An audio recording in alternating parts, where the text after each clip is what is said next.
મારું નામ રાવજીભાઈ કાંતિભાઈ વસાવા છું, મંડાણાનો વતની છું। હવે કેનાલ નીકળી છે સુલતાનપુરા માઇનોલ, એમાં એ તૂટી ગયું છે, ગાબડું પડેલું છે। એ સાહેબને રજૂઆત કરી અમે કે ભાઈ સુલતાનપુરા માઇનોલ તૂટી જાય છે, એ રિપેર કરવાનું છે। હવે એમાં પોણી આવે છે, આગળ તૂટી જાય આગળ પોણી આવે છે કરમાલ, મંડાળા, સુલતાનપુરા, પારીખા 2001 એકર જમીન છે। એમાં છે મકાઈ પાક, તુવેર, કપાસ, પછી દિવેલા, 3-4 પાક છે।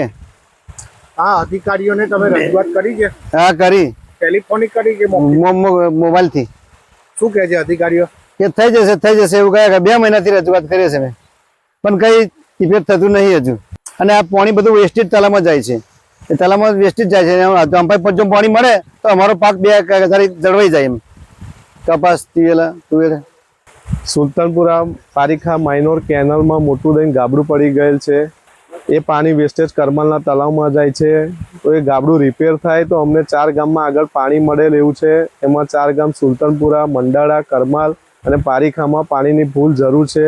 2000 એકર ઉપર જમીન આવેલી છે, બધાના પાક સુકાય છે। એમાં મકાઈ, કપાસ, તુવેર બધા પાક ઊભા છે। એની અંદર વારંવાર સાહેબને રજૂઆત કરવા છતાં પણ પાણી મળેલ નથી।